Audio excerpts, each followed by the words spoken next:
Hay cosas que uno lleva guardadas tanto tiempo que ya no saben si son recuerdos o cicatrices. Yo llevo 30 años sin hablar de lo que pasó en ese pueblo de montaña.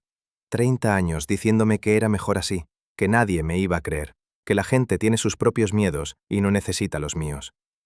Pero tengo 74 años, las manos me tiemblan un poco cuando hace frío, y hay noches en que me despierto con el olor de esas cuevas todavía metido en la nariz. Un olor que no se parece a nada que haya sentido antes ni después.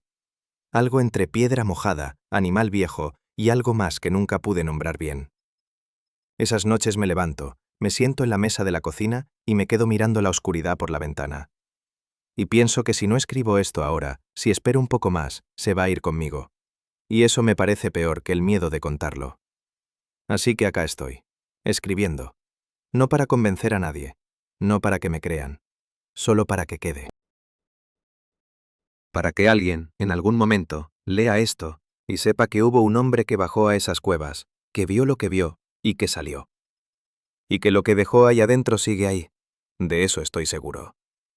Rodrigo Salinas, investigador de Fiscalía Regional durante 22 años, retirado, sano dentro de lo que cabe, y con una historia que nunca debí guardar tanto tiempo.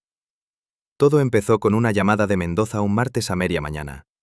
Mendoza era mi jefe directo, un hombre de escritorio que olía a café recalentado y tomaba todas las decisiones antes de tener la información completa. Me dijo que había un expediente de desapariciones en un pueblo de montaña, que estaba generando ruido en la región y que alguien de la fiscalía tenía que ir a cerrarlo. Me dijo eso exactamente, a cerrarlo, no investigarlo, a cerrarlo. Le pregunté cuántos casos eran. 6, me dijo. 6 niños en 3 meses.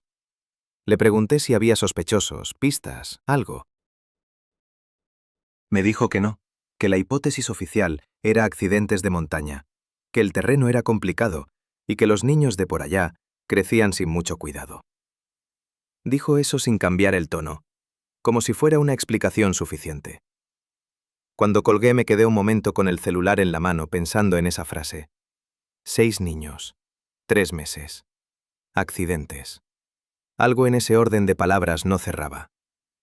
Pero agarré el maletín, metí mi libreta y me fui.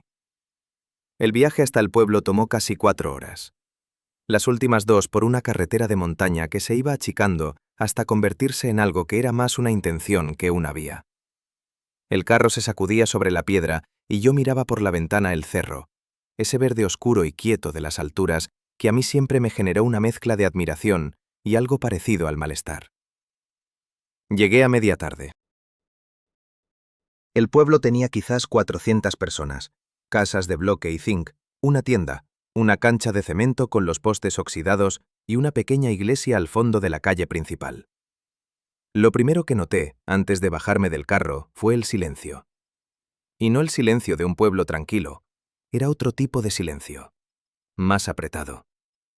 Había adultos en las puertas, hombres sentados en sillas afuera de la tienda, 2 mujeres con bolsas caminando por la acera. Pero no había un solo niño, ninguno. En un pueblo de 400 personas, a las 4 de la tarde de un día entre semana, no había una sola voz de niño en ningún lado. Ningún grito, ninguna risa, ningún llanto. Nada. Me bajé del carro y me quedé parado en la mitad de la calle principal, sintiendo ese silencio pegarse en la piel como algo físico. Saqué la libreta y escribí eso primero, antes de anotar ni siquiera mi nombre. Sin niños afuera. 4 de la tarde. Nadie lo explica, pero todos lo saben. Si esto te está poniendo la piel de gallina, imagínate lo que fue estar ahí parado en esa calle. Acompáñame en esto, suscríbete y deja tu like. De verdad me ayuda muchísimo a seguir contando estas historias. Mendoza me había dicho que me esperaba el coordinador local, un tal Paredes, en la tienda del pueblo. Paredes resultó ser un hombre de unos 50 años, bajo, con una barriga que tensaba la camisa y una manera de hablar que me hizo entender de inmediato que él tampoco quería estar en ese pueblo más tiempo del necesario. Me entregó una carpeta sin saludarme bien. Me dijo que los informes estaban completos, que los casos estaban técnicamente cerrados a nivel local y que yo solo tenía que revisar, firmar y reportar a Mendoza. Le pregunté si había hablado con las familias. Me miró como si le hubiera dicho algo en otro idioma. «Les tomamos declaración», dijo. «Ya está todo ahí». Le pregunté si alguien había revisado el cerro, la formación de roca que se veía desde cualquier punto del pueblo. Me dijo que el terreno era complicado y peligroso, y que los niños a veces subían solos y perdían el equilibrio. Le pregunté cómo era posible que 6 niños hubieran perdido el equilibrio en 3 meses sin que ninguno apareciera. Se acomodó la camisa sobre la barriga y me dijo que eso era exactamente lo que yo tenía que confirmar. Se fue antes de que yo respondiera. Me quedé con la carpeta en la mano, en la puerta de esa tienda que olía a detergente y maíz, mirando el cerro al fondo del pueblo. La roca caliza gris, pálida, llena de grietas incluso desde lejos. Y pensé, sin saber todavía por qué, que ese cerro me estaba mirando de vuelta. La dueña de la tienda me dijo algo esa primera noche que no anoté en mi libreta, porque en ese momento no entendí su peso. Me lo dijo mientras yo pagaba una botella de agua y unos galletas, sin mirarme, acomodando cosas en el mostrador con esas manos suyas que parecían haber cargado más de lo que cualquier par de manos debería cargar. Me dijo, así de simple, en voz baja, como si me estuviera dando el cambio, que los niños de ese pueblo habían aprendido solos a no salir después del mediodía, que nadie se los tuvo que decir 2 veces, que eso, precisamente eso, era lo que a ella le quitaba el sueño. No que los niños tuvieran miedo, sino que supieran exactamente a qué tenerle miedo sin que nadie se los hubiera explicado. Me fui al cuarto que me habían asignado en la casa de una señora mayor, al final de la calle principal, y me quedé sentado en la cama con esa frase dando vueltas. Los niños lo saben. Y si los niños lo saben, los adultos también. Y si los adultos también lo saben y nadie dice nada, es porque tienen miedo de algo mucho más concreto que las habladurías o el qué dirán. Esa noche casi no dormí.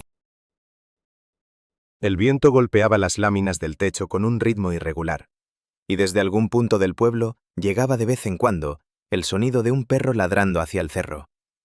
Siempre hacia el cerro, nunca hacia otro lado. A la mañana siguiente salí temprano. Quería recorrer el pueblo antes de hablar con nadie. Quería ver cómo se movía la gente con sus propios ojos antes de que supieran que yo los estaba mirando. Las calles a esa hora tenían algo que me costó identificar al principio. Había movimiento, sí. Mujeres con bolsas, hombres abriendo negocios, motos pasando despacio. Pero todo el mundo miraba hacia abajo cuando caminaba. No hacia los lados, no hacia el frente, hacia el suelo. Como si hubiera un acuerdo tácito de no levantar la vista más de lo necesario. Me detuve en la esquina donde la calle principal se encontraba con el camino que subía hacia el cerro. Desde ahí se veía la formación de roca caliza con claridad. Pálida, enorme, llena de esas grietas verticales que parecían cortes hechos con algo muy pesado hace mucho tiempo. Y ahí fue cuando lo noté. Nadie, absolutamente nadie que pasaba por esa esquina, miraba hacia arriba. Pasaban y giraban la cabeza exactamente en la dirección contraria. No era casualidad, era un hábito. Y los hábitos de ese tipo no se forman solos. Se forman cuando algo te enseña, una vez o muchas, que mirar en esa dirección tiene consecuencias. Caminé por casi todo el pueblo esa mañana. Hablé con 2 o 3 personas, preguntas cortas, nada que los pusiera en guardia. Todos me respondían bien, con educación, pero con esa contención de quien te da la versión reducida de la verdad, porque la versión completa les cuesta demasiado. Al mediodía, sin haber planeado ir, terminé parado frente a la iglesia. Era pequeña, con las paredes de bloque sin pintar en algunos tramos y una puerta de madera oscura entreabierta. Entré porque hacía calor, y porque los espacios con techo alto y paredes gruesas me han calentado siempre, de alguna manera que no sé explicar bien. Adentro estaba fresco y olía a cera de vela y humedad vieja. Me senté en la última banca. Y al rato escuché pasos que venían de la sacristía, y apareció el padre Esteban Quiroga. Un hombre de unos 60 años, flaco, con el pelo blanco corto y unos ojos que miraban directamente, sin rodeos. Me miró un segundo y me dijo, sin preguntar quién era yo, ni qué hacía ahí, que ya sabía que yo había llegado y que tenía algo que mostrarme. Eso me detuvo en seco. No el hecho de que supiera que yo estaba en el pueblo. Eso era normal en un lugar de ese tamaño. Lo que me detuvo fue el tono. No era el tono de alguien que quiere colaborar con una investigación. Era el tono de alguien que lleva tiempo esperando que alguien llegue para poder soltar algo que ya no aguanta más. Me senté con él en las bancas del frente y le pregunté qué quería mostrarme. Me dijo que primero tenía que contarme algo. Que antes de ser enviado a ese pueblo, su predecesor, un cura ya fallecido de nombre Gregorio, le había entregado una caja al momento del traslado. Le había dicho que era parte del cargo, que todo párroco que llegara a ese pueblo recibía esa caja y tenía la obligación de entenderla, mantenerla, y si alguna vez llegaba alguien oficial con voluntad real de escuchar, mostrársela. El padre Esteban se levantó, fue a la sacristía, y volvió con una caja de cartón café, vieja, con las esquinas reforzadas con cinta que ya se estaba despegando. La puso sobre la banca entre los dos. Me miró. Y me dijo, con una calma que me pareció la cosa más perturbadora que había escuchado en todo el día, que esa caja llevaba en ese pueblo más tiempo que cualquier persona viva. Y que lo que había adentro iba a cambiar la manera en que yo veía todo lo que había anotado en mi libreta desde que llegué. La última vez que Valentina Fuentes vio a su hijo, él estaba cantando. Eso fue lo primero que me dijo cuando abrió la puerta. No hola, no pase, no buenas tardes. Me miró a los ojos y me dijo que Mateo estaba cantando cuando desapareció, que ella lo escuchaba desde la cocina, que esa canción que él se inventaba siempre, sin letra, solo una melodía que se repetía, se cortó de golpe en la mitad de una nota. Y que ese silencio súbito, ese corte, fue lo que la hizo salir corriendo al patio. No un grito, no un golpe, solo el silencio donde antes había una canción. Valentina tenía unos 40 años, pero se movía como alguien mucho más cansado. No el cansancio de no dormir, el otro cansancio, el que se mete en los huesos cuando uno carga algo que no tiene solución. Me hizo pasar sin invitarme a sentarme, porque en esa casa las sillas estaban ocupadas por cosas, ropa doblada, bolsas, cajas, como si desde que Mateo no estaba, nadie hubiera tenido energía de ordenar nada. Me paré en la mitad de la sala y ella se recostó contra el marco de la puerta de la cocina y me contó todo con una voz plana, sin pausas dramáticas, sin lágrimas. Ya no le quedaban lágrimas, eso se notaba. Me dijo que el patio trasero era pequeño, con un árbol de mango en la esquina y una pared de bloque al fondo.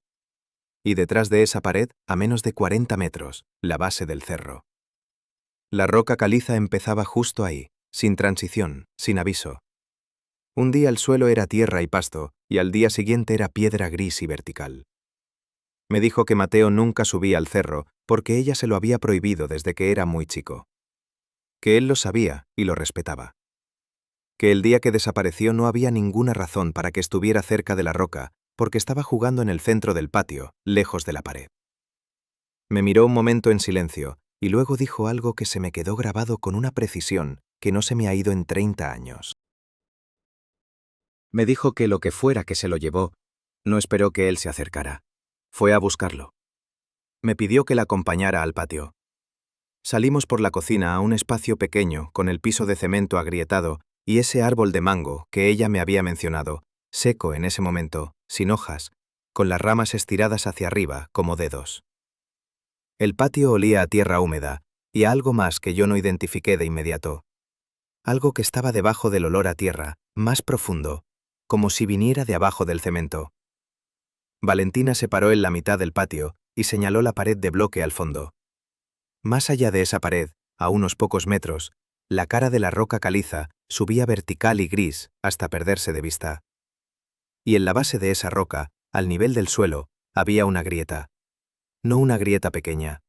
Una abertura de casi medio metro de ancho y altura indeterminada, porque la oscuridad adentro era completa, total, sin ningún fondo visible. Me acerqué despacio. A unos 2 metros ya sentí el olor con claridad. Animal, frío, antiguo. Como el interior de algo que lleva mucho tiempo sin ver la luz y que respira de todas formas. Me detuve. Saqué la libreta y anoté 3 palabras. Grieta, olor, profundidad. Luego cerré la libreta y le dije a Valentina que iba a necesitar volver al día siguiente con más tiempo. Ella asintió sin decir nada.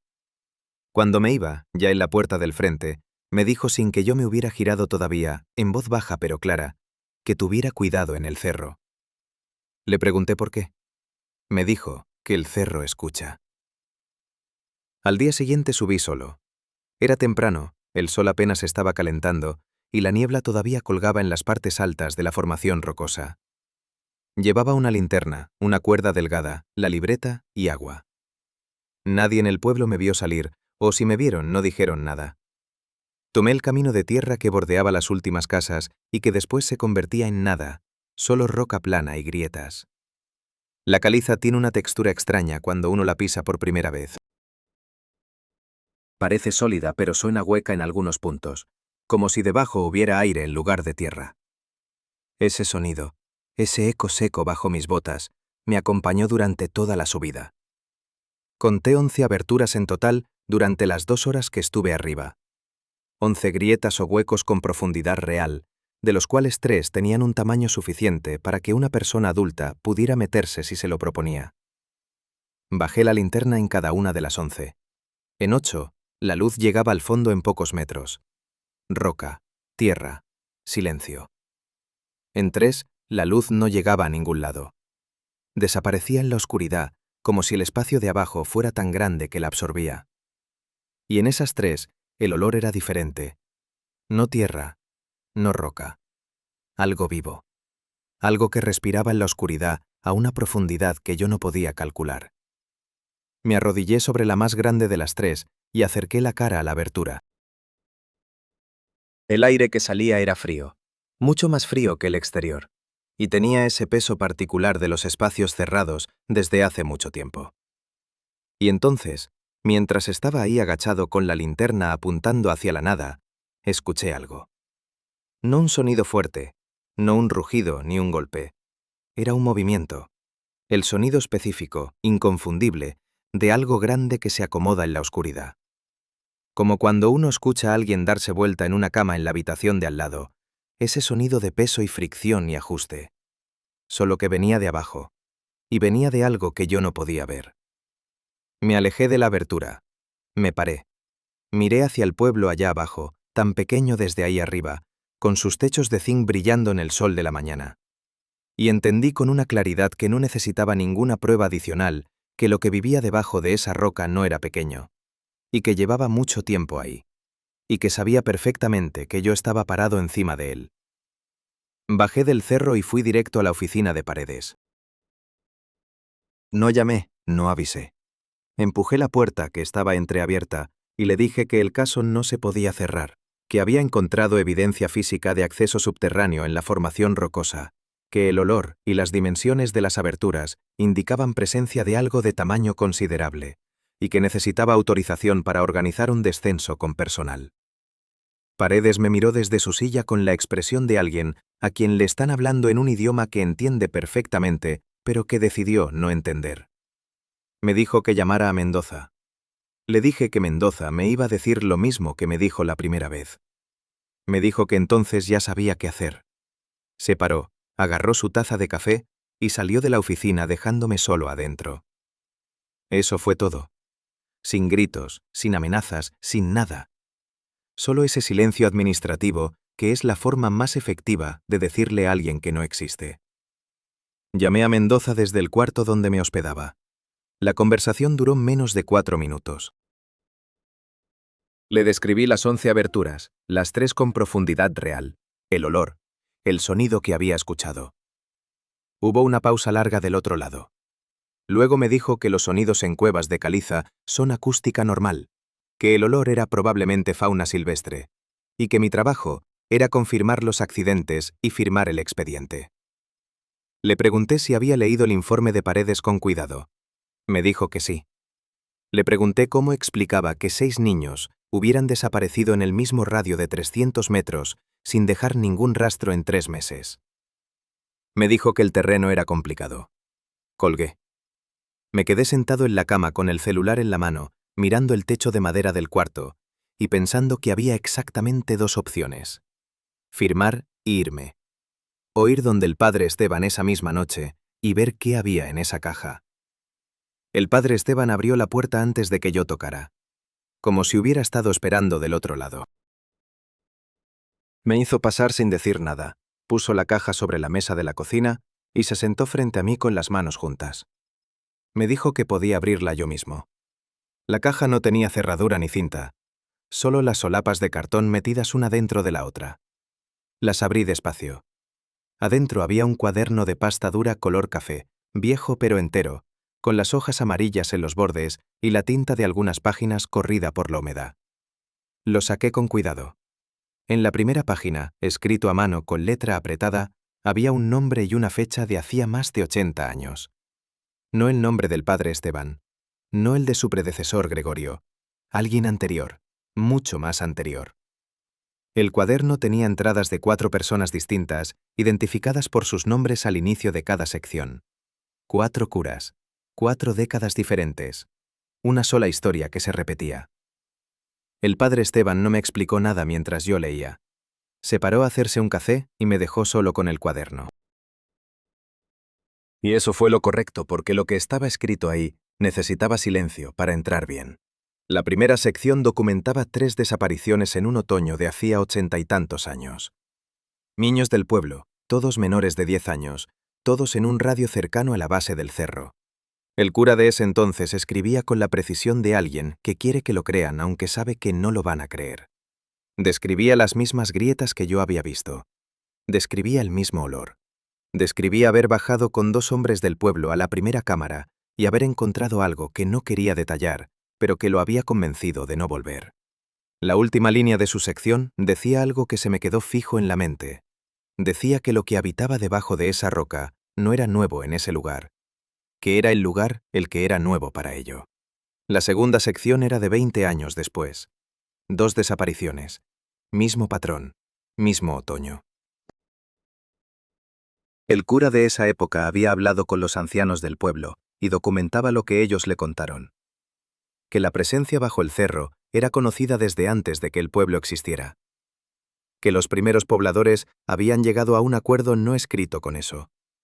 Un acuerdo simple, sin ceremonia ni ritual. Solo distancia.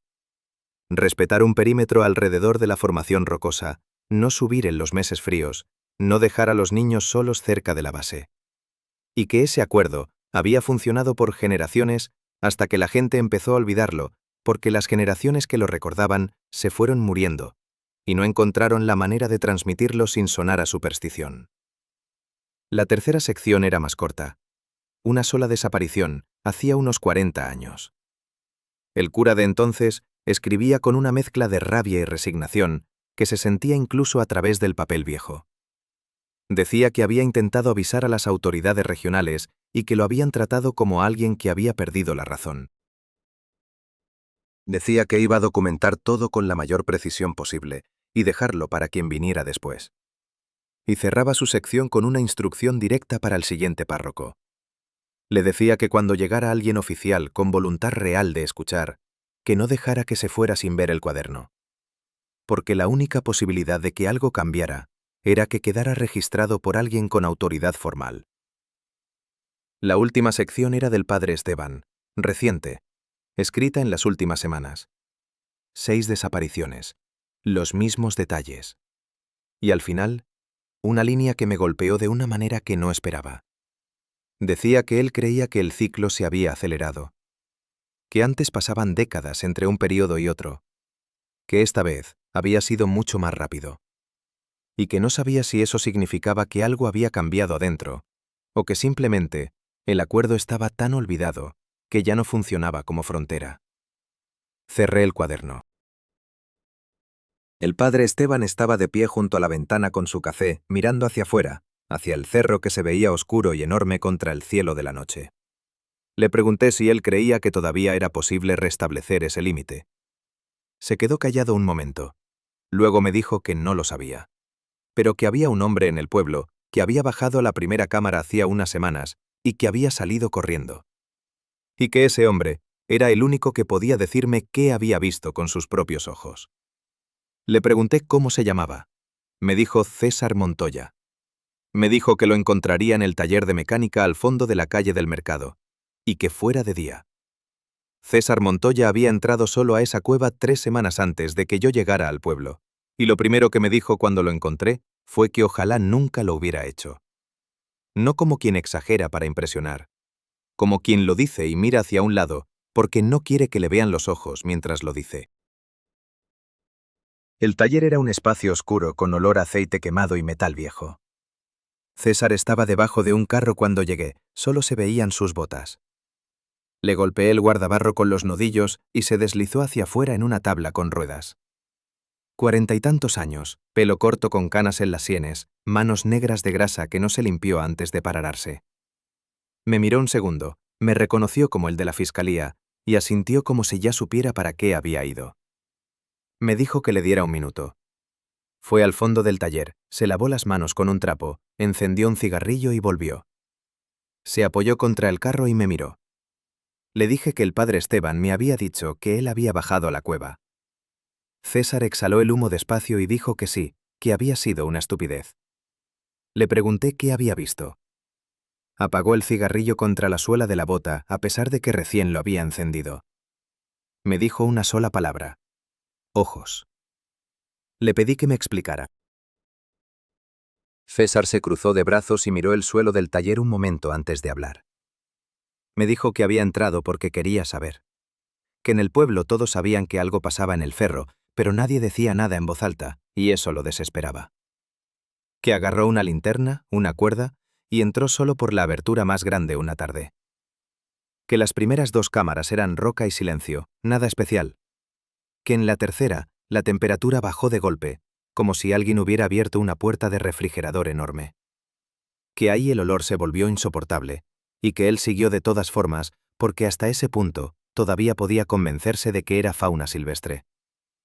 Que llegó al borde de lo que parecía una cuarta cámara, más grande, y apuntó la linterna hacia adentro. Y que en el fondo, a una distancia que no pudo calcular bien porque la oscuridad distorsiona todo, había pares de ojos reflejando la luz. No uno, varios. Quietos, sin parpadear, sin moverse. Solo ahí, fijos, mirándolo con una calma que fue lo que lo rompió por dentro. No el tamaño, no el olor, esa calma. Me dijo que salió corriendo y que no paró hasta estar afuera con el sol en la cara, y que esa noche no durmió y que la siguiente tampoco. Le pregunté cuántos pares de ojos había visto. Me miró. Me dijo que no había contado, que cuando uno ve eso, el cerebro no cuenta, el cerebro solo busca la salida.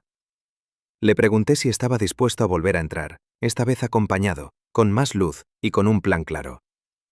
César no respondió de inmediato. Se quedó parado un momento con los brazos cruzados, mirando un punto fijo en la pared del taller. Luego dijo que dependía de quiénes iban. Le dije que yo, una investigadora forense que había llegado al pueblo por su cuenta, y posiblemente alguien más. Me preguntó si yo entendía lo que estaba dentro de esa cueva. Le dije que no, que por eso necesitaba entrar. César soltó el aire por la nariz. Dijo que sí, que iba. Pero que él marcaba el ritmo, y que si decía que nos íbamos sin discutir. Le di la mano. La estrechó fuerte. La investigadora forense se llamaba Marcela Ríos, y había llegado al pueblo 2 días antes que yo, por su cuenta, después de enterarse del caso por un contacto en la Fiscalía Regional que le había pasado el expediente extraoficialmente. Era una mujer de unos 35 años, pelo negro recogido, con esa manera de moverse de quien está acostumbrado a trabajar en espacios donde hay que ser preciso. La encontré en el hospedaje esa misma tarde. Ya sabía quién era yo. Me dijo que había intentado hablar con Paredes y que Paredes le había dicho que el caso estaba cerrado y que ella no tenía jurisdicción. Le pregunté si quería entrar a la cueva. Me dijo que para eso había venido. El cuarto integrante llegó sin que yo lo hubiera planeado. Diego Fuentes, el hermano mayor de Mateo, 21 años, delgado, con los mismos ojos de su madre, pero con una tensión en la mandíbula que Valentina no tenía. Me esperó afuera del hospedaje la mañana que íbamos a entrar. Me dijo que sabía lo que estábamos haciendo y que no me iba a pedir permiso. Le dije que era peligroso. Me dijo que Mateo era su hermano. No discutí. César tampoco dijo nada cuando lo vio llegar. Solo lo midió con la mirada y asintió una vez. Entramos de madrugada. César había dicho que era mejor con el frío porque el olor se sentía menos. No sé si eso era cierto o si era su manera de tener algo de control sobre una situación que no tenía ningún control real. Cada uno llevaba linterna. César llevaba además una cuerda larga y un machete viejo que metió en un cinturón sin explicar para qué. Yo llevaba la libreta, aunque sabía que probablemente no iba a poder escribir nada ahí adentro. La entrada era la abertura grande que yo había examinado días antes. De cerca, de noche, con 4 personas paradas frente a ella, parecía más ancha que antes. El aire que salía golpeó nuestras caras de inmediato. Frío, oscuro, pesado. César entró primero sin decir nada, y los demás lo seguimos en fila. Las primeras 2 cámaras eran exactamente como César había descrito. Roca, silencio, el eco de nuestros pasos multiplicándose en las paredes. La luz de las 4 linternas era suficiente para ver bien, pero había rincones que no alcanzaba, y en esos rincones la oscuridad era de un tipo que no se parece a la oscuridad normal. Era más densa, más quieta, como si resistiera la luz en lugar de simplemente no tenerla. En la tercera cámara, la temperatura bajó de golpe, igual que César había dicho, y Marcela lo anotó en su libreta sin comentar nada. El olor llegó al mismo tiempo que el frío. Animal, antiguo, tan concentrado que lo sentí en la lengua. César se detuvo en el borde de la cuarta cámara. Levantó el brazo para que nos paráramos. Apuntó su linterna hacia adentro, y en el suelo de esa cámara, distribuidas en un espacio de varios metros, vimos 6 cosas pequeñas colocadas en fila. No tiradas, colocadas, con una separación regular entre cada una. César bajó la linterna despacio y nos miró. Nos hizo una seña para que avanzáramos despacio y juntos. Nos acercamos, y cuando la luz llegó bien a esas cosas, Diego emitió un sonido que no era un grito, pero que tampoco era cualquier otra cosa. Era la ropa de Mateo. La camiseta amarilla que Valentina había descrito en su declaración. Y junto a ella, 5 prendas más que yo no reconocí, pero que Marcela sí, porque las tenía fotografiadas en el expediente. Las prendas de los otros 5 niños. Dobladas, en fila, con una precisión que ninguno de los 4 que estábamos ahí pudimos atribuir a ninguna cosa natural que conociéramos. Diego se arrodilló frente a la camiseta amarilla de Mateo y la tocó con la punta de los dedos como si tuviera miedo de que se deshiciera. Nadie dijo nada. Ese momento duró quizás 10 segundos, pero se sintió como algo mucho más largo, como esos silencios que pesan porque todo el mundo sabe lo que significan y nadie quiere ser el primero en decirlo en voz alta. Marcela fue la primera en moverse. Se agachó, sacó su libreta y empezó a documentar las prendas sin tocarlas, describiendo cada una en voz baja con esa concentración de quien sabe que lo que está viendo tiene que quedar registrado con precisión. César no se movió del borde de la cámara. Estaba parado ahí con la linterna en la mano y los ojos moviéndose despacio por las paredes, por el techo, por los rincones oscuros que la luz no alcanzaba del todo. Yo me paré junto a él y entendí lo que estaba haciendo. No estaba mirando las prendas, estaba vigilando. Le puse la mano en el hombro en voz baja y le pregunté si había algo. Me dijo que todavía no. Ese todavía me apretó el estómago de una manera que traté de ignorar. Saqué la libreta y anoté lo que veía. 6 prendas. Dobladas con precisión. Colocadas en fila con separación regular entre ellas. El suelo de la cámara en ese punto era roca plana, sin tierra, sin marcas visibles. La temperatura era varios grados más baja que en las cámaras anteriores, y el olor había alcanzado una intensidad que ya no era solo incomodidad, sino algo físico, algo que presionaba por dentro de la nariz y la garganta. Escribí todo eso con letra apretada porque la mano me temblaba un poco, no de miedo exactamente, sino de esa vibración que uno siente cuando el cuerpo procesa algo que la mente todavía no terminó de aceptar. Diego se paró.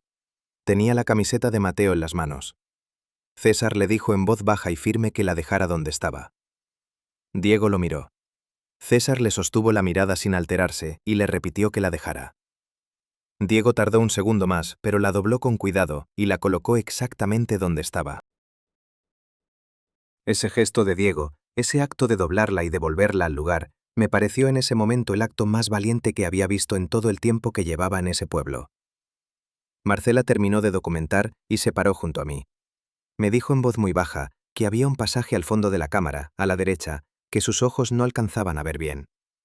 Le apunté la linterna en esa dirección. Era una abertura en la roca, más angosta que las anteriores, que se hundía en una oscuridad que se sentía diferente a la oscuridad de las otras cámaras. Más densa, más quieta, como si el aire del otro lado no circulara en absoluto. Y del interior de ese pasaje, tan suave que al principio pensé que era mi imaginación, llegaba algo. No un sonido exactamente, más bien la ausencia total de eco, como si el espacio del otro lado absorbiera todo. César lo escuchó también, porque se giró hacia ese pasaje sin que yo dijera nada, y su expresión cambió. No de miedo, de reconocimiento. Fue en ese momento cuando Diego dio un paso hacia el pasaje. No corriendo, no impulsivo. Un paso deliberado, como quien toma una decisión. César lo detuvo con el brazo extendido, sin tocarlo, solo poniéndose en el camino. Diego le dijo en voz baja que Mateo podía estar ahí adentro. César le dijo, con una calma que yo no hubiera podido sostener en ese momento, que si Mateo estuviera ahí adentro, no habría nada que cualquiera de nosotros pudiera hacer por él. Diego no respondió. Se quedó parado mirando el pasaje oscuro con esa tensión en la mandíbula que yo ya le conocía. Y entonces, desde el interior de ese pasaje, llegó el sonido. No era fuerte, era lo opuesto de fuerte. Era casi delicado, si esa palabra tiene algún sentido en ese contexto. Un roce, largo, continuo, como algo muy grande y muy suave, moviéndose contra la piedra en la oscuridad del otro lado. El tipo de sonido que uno asocia con el movimiento, pero que en ese espacio y en ese silencio tenía una calidad completamente distinta. Era el sonido de algo que se estaba acomodando, o de algo que se estaba acercando muy despacio.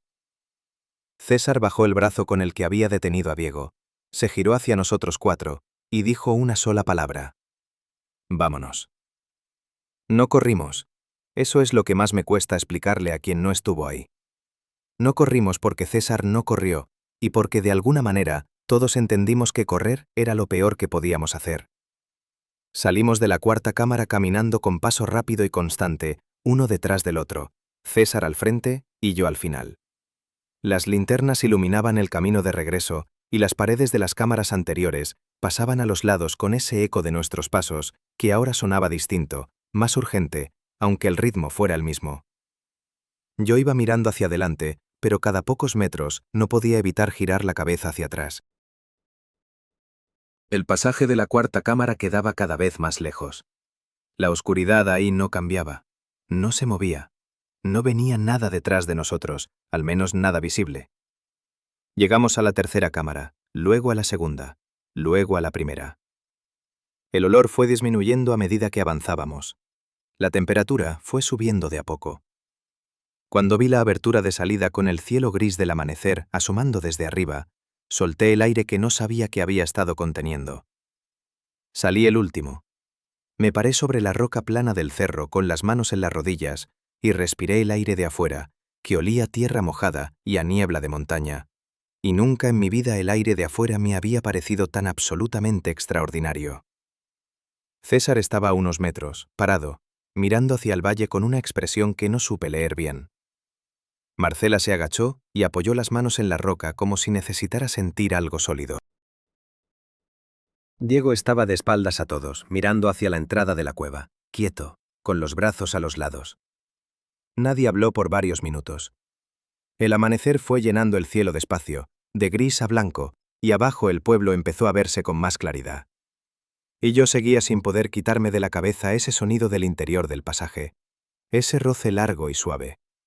Y la pregunta que ninguno de los cuatro había dicho en voz alta, pero que los cuatro teníamos en la cabeza era la misma. Si las prendas estaban ahí colocadas con esa precisión, ¿quién las había puesto así? ¿Y por qué? César fue el primero en hablar, y lo que dijo nos dejó a los tres completamente quietos.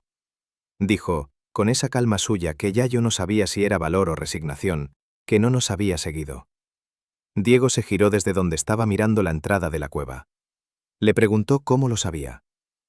César no respondió de inmediato. Miró el cielo que seguía aclarando, luego miró el pueblo abajo, luego nos miró a nosotros. Y dijo que lo sabía porque todavía estábamos ahí parados hablando de ello. Que si hubiera querido seguirnos, no estaríamos teniendo esa conversación. Nadie respondió a eso, porque todos entendimos lo que significaba. No era una suposición de César. Era una conclusión basada en algo que él sabía del lugar, con una profundidad que ninguno de los demás teníamos. Y esa conclusión tenía dos caras. La primera, que estábamos vivos y afuera. La segunda, que lo que vivía en esa cueva había tomado una decisión activa de dejarnos salir. Marcela lo anotó en su libreta. Yo lo anoté en la mía. Diego se sentó en la roca plana y se quedó mirando sus manos. El amanecer terminó de llegar y el sol empezó a calentar la piedra bajo nuestros pies, y ese calor, esa cosa tan simple y tan física, fue la primera sensación completamente normal que tuve en horas. Bajamos del cerro en silencio. No el silencio de antes, tenso y lleno de vigilancia. Este era otro tipo de silencio, el de 4 personas que procesaban en paralelo algo que no tenía categoría conocida en ninguno de sus marcos de referencia. Al llegar al pueblo, César se fue directo al taller sin decir nada más. Diego se fue a la casa de su madre. Marcela y yo nos sentamos en la única mesa disponible del pequeño comedor que abría temprano y pedimos café. El café llegó caliente y amargo, y lo tomé con las 2 manos alrededor de la taza porque necesitaba sentir ese calor concreto. Marcela puso su libreta sobre la mesa y la abrió en la página de las prendas. Las había catalogado todas con descripción, posición relativa, estado de conservación. Me dijo que las prendas no tenían marcas de deterioro relevante a pesar del tiempo que llevaban desaparecidos los niños. Que eso en sí mismo era un dato.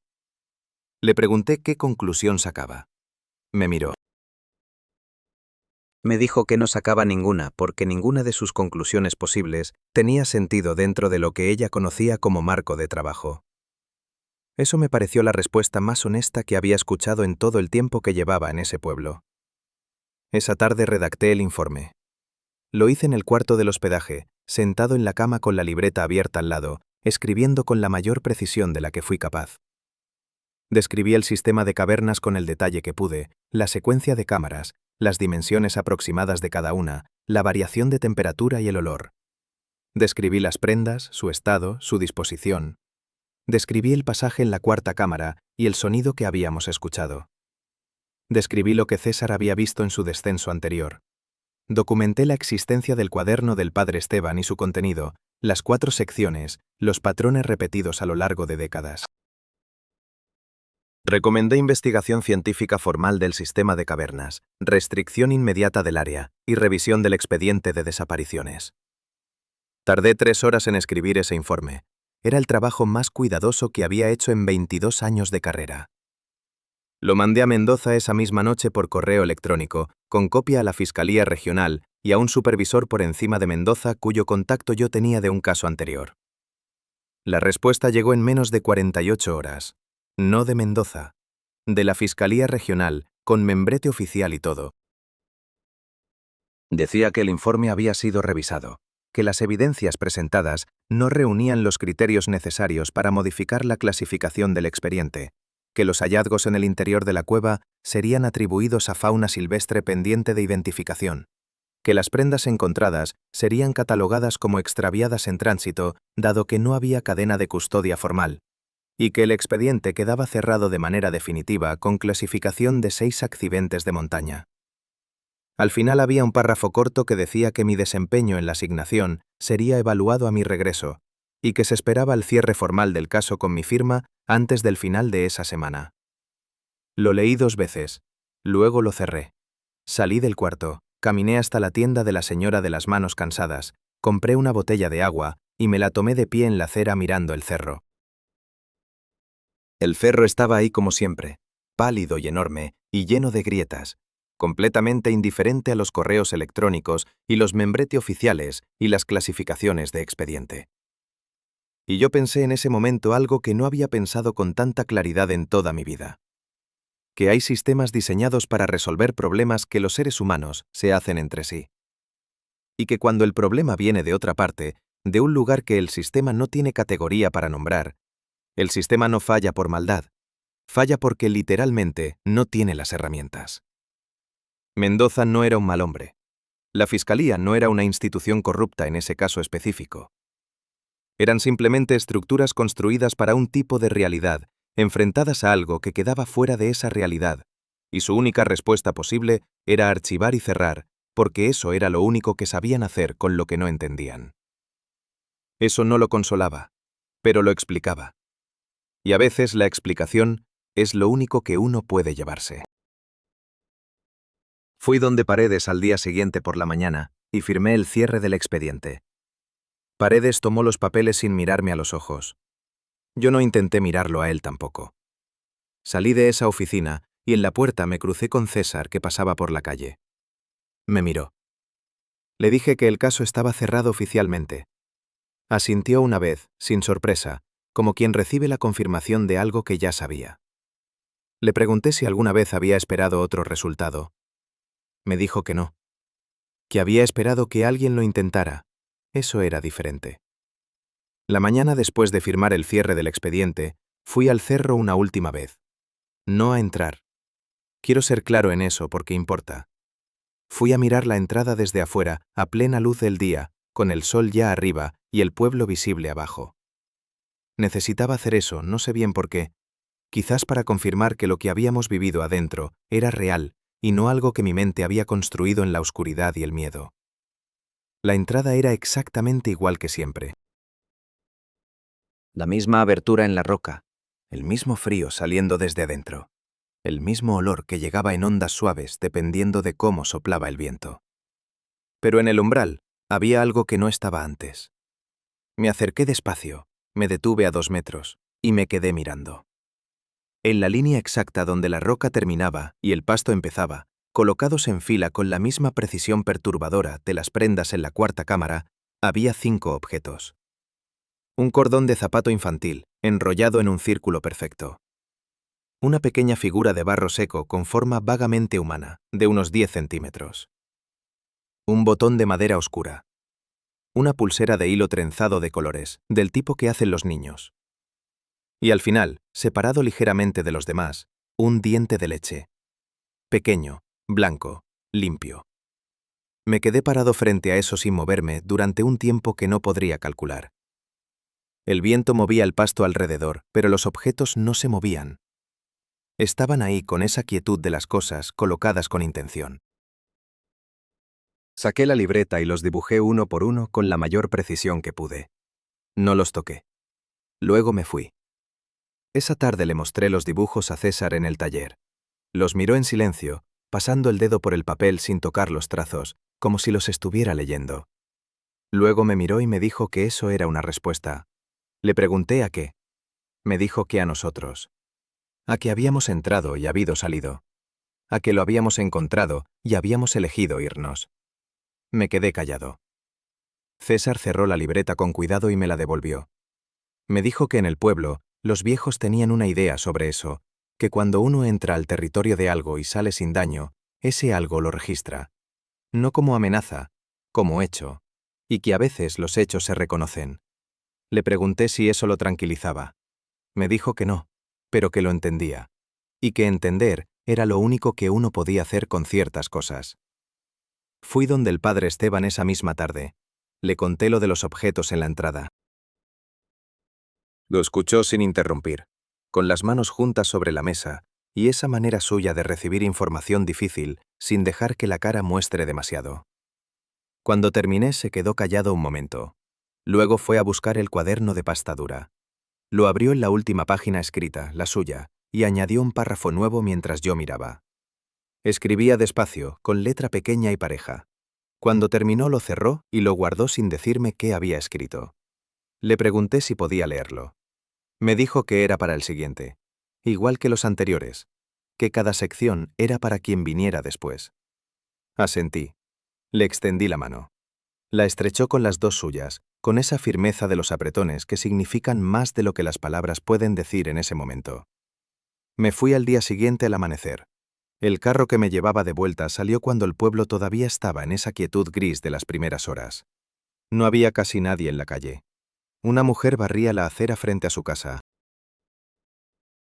Un perro cruzó despacio por la esquina.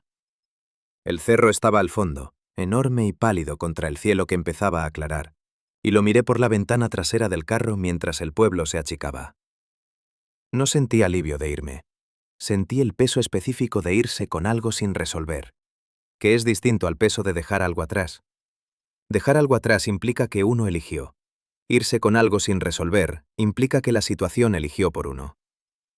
Llegué a la ciudad esa noche. Mi departamento olía a cerrado, a ese aire quieto de los espacios que llevan días sin personas. Abrí las ventanas, me hice un café, y me senté en la mesa de la cocina con la libreta abierta. Releí todo lo que había anotado desde el primer día. Las observaciones del pueblo, los niños sin voz en las calles, la conversación con Paredes, la caja del padre Esteban, el cuaderno de 80 años, las 11 aberturas en el cerro, el olor, César y sus ojos, el descenso, las prendas dobladas, el sonido del pasaje, los objetos en la entrada. Todo. Y cuando terminé de releer, cerré la libreta, apagué la luz de la cocina y me quedé sentado en la oscuridad un rato, pensando que había entrado a ese lugar como investigador, con un expediente y una instrucción y una firma que entregar, y que había salido como otra cosa. No sabía bien cómo qué, pero como otra cosa. A la semana siguiente me llamaron de la fiscalía para decirme que mi rotación al departamento central había sido aprobada. Me lo presentaron como un ascenso. No discutí. Firmé los papeles y acepté el traslado. Pero la noche antes de mi primer día en el nuevo cargo, me senté otra vez en esa mesa de cocina y escribí todo lo que había vivido en ese pueblo, con el mayor detalle que pude, sin omitir nada. Lo escribí en un cuaderno nuevo que compré esa tarde, de pasta dura, color café, igual al del padre Esteban, pero más pequeño. Y cuando terminé, en la última página, le escribí una instrucción a quien lo leyera después. Le decía que si alguna vez llegaba a ese pueblo con autoridad formal y voluntad real de escuchar, que buscara a César Montoya en el taller al fondo de la calle del mercado. Que fuera de día. Y que antes de subir al cerro, hablara con él. Guardé el cuaderno en el fondo de una caja junto con la libreta original, y no volví a abrirlos en casi 30 años. Hasta ahora. Hasta esta noche, con 74 años, y las manos que me tiemblan un poco cuando hace frío, sentado en esta misma mesa de cocina escribiendo todo esto. Y pensando en Valentina Fuentes, que todavía vive en ese pueblo según la última noticia que tuve de Diego. Y en Diego, que me escribió una carta años después, contando que el pueblo seguía tranquilo. Pero esa parte viene después. Antes de eso, hay algo que pasó entre el día que me fui y el día que llegó esa carta. Algo que durante años no supe si había sido real o si mi mente lo había construido sola. Y que sigo sin poder explicar del todo. Años después de todo aquello, recibí una carta que no esperaba. No era de César ni del padre Esteban. Era de Diego Fuentes, el hermano de Mateo, el que había bajado a la cueva con nosotros aquella madrugada y había tocado la camiseta amarilla con la punta de los dedos. Diego tenía ya 30 y tantos años cuando escribió esa carta. Yo llevaba casi una década en el departamento central, con una vida que se había ordenado alrededor de casos que tenían solución, papeles que cerraban bien, expedientes que describían realidades reconocibles. Había aprendido a no pensar en el pueblo de montaña todos los días. Solo de vez en cuando, generalmente en invierno, generalmente de noche. La carta llegó en un sobre común, con mi nombre escrito a mano en letras de imprenta apretadas. Diego escribía como hablaba, directo y sin adornos. Me decía que había pasado mucho tiempo y que sentía que me debía una actualización, porque yo había sido el único que había entrado con ellos y que luego había desaparecido sin que nadie supiera bien qué había pasado con el caso después. Me decía que el pueblo estaba bien, que desde aquel otoño no había vuelto a desaparecer ningún niño, que los años habían pasado tranquilos, sin incidentes, sin que nada perturbara ese silencio que el pueblo había aprendido a habitar. Me decía que César seguía en el taller, que el padre Esteban había sido trasladado a otra parroquia hacía unos años y que el cura nuevo era un hombre joven que no sabía nada de la caja de cartón ni del cuaderno, pero que Diego se había encargado de que la caja siguiera en su lugar, bajo el altar, esperando al siguiente que viniera con voluntad de escuchar. Pero lo que más me detuvo de esa carta era el párrafo del final. Diego me contaba que los niños que habían crecido en el pueblo en los últimos años, los que nacieron después de aquel otoño, los que no sabían nada de las desapariciones porque sus padres no se lo habían contado, esos niños tampoco subían al cerro.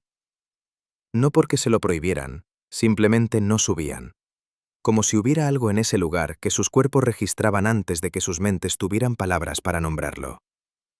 Diego decía que eso a él le parecía la cosa más extraña de todo. Más que los ojos en la oscuridad, más que las prendas dobladas. Que algo que no tiene forma visible pudiera enseñarle a una generación entera a respetar un límite sin decirle una sola palabra. Doblé la carta, la guardé en la caja junto con las libretas y no respondí. No porque no quisiera, sino porque no había respuesta que estuviera a la altura de lo que Diego había escrito. Eso era lo que mencioné al final de la parte anterior, lo que durante años no supe si había sido real. No fue un evento grande. No fue un sueño ni una visión. Fue algo pequeño y preciso que pasó exactamente 6 meses después de que me fui del pueblo, en mi departamento de la ciudad, una noche de invierno. Me desperté a las 3 de la mañana por un olor. Ese olor. Animal, frío, antiguo. Tan claro como si estuviera parado en la boca de la cueva. Me senté en la cama y el olor duró quizás 30 segundos y luego se fue tan rápido como había llegado. Revisé las ventanas, todas cerradas. Revisé el departamento completo, no había nada. El olor no volvió esa noche ni ninguna otra. Nunca lo reporté, nunca lo anoté en ninguna libreta, pero tampoco lo olvidé. Y en los años que siguieron, cuando me preguntaba qué había significado ese momento, volvía siempre a lo que César me había dicho en el taller. Que cuando uno entra al territorio de algo y sale sin daño, ese algo lo registra, no como amenaza, como hecho. Yo creo que esa noche, a 3 de la madrugada en mi departamento de la ciudad, a cientos de kilómetros del cerro, algo confirmó que yo seguía existiendo. No sé para qué le servía esa información. No sé si le servía para algo.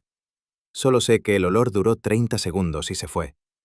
Y que después de eso, no volvió a pasar nada. Tengo 74 años. He terminado de escribir esto en varias noches, sentado en esta mesa de cocina que es lo más parecido a un confesionario que he tenido en mi vida. El expediente oficial dice 6 accidentes de montaña. Yo estuve ahí. Vi las prendas dobladas. Escuché el sonido del pasaje. Vi los objetos en la entrada. Fui testigo de cómo una institución entera eligió no ver, porque ver hubiera significado tener que responder, y para responder no tenía herramientas. Y aprendí algo que no me enseñaron en 22 años de carrera, que la verdad no necesita que nadie la reconozca para seguir siendo verdad. Que hay cosas que existen con completa independencia de si las nombramos o no. El cerro sigue ahí, el pueblo sigue ahí, y lo que vive debajo de esa roca sigue ahí, exactamente igual que antes de que yo llegara, exactamente igual que antes de que el primer poblador pusiera una piedra sobre otra en esa tierra. Nosotros pasamos, eso permanece. Y la única pregunta que vale la pena hacerse no es qué es, sino cuántas cosas como eso existen en el mundo sin que ningún expediente oficial las haya nombrado todavía. Y ahora te pregunto a ti, que escuchaste todo esto hasta el final. Si hubieras estado en mi lugar, si hubieras tenido los papeles en la mano, la firma pendiente y el conocimiento de lo que vivía en ese cerro, ¿hubieras firmado el cierre del caso o hubieras seguido adelante sin importar las consecuencias? Escríbelo en los comentarios. Quiero saber qué habrías hecho tú. Si esta historia te llegó, si sentiste ese frío en algún momento mientras la escuchabas, dale like y suscríbete al canal. Hay más historias como esta esperando, y no quiero que te pierdas ninguna.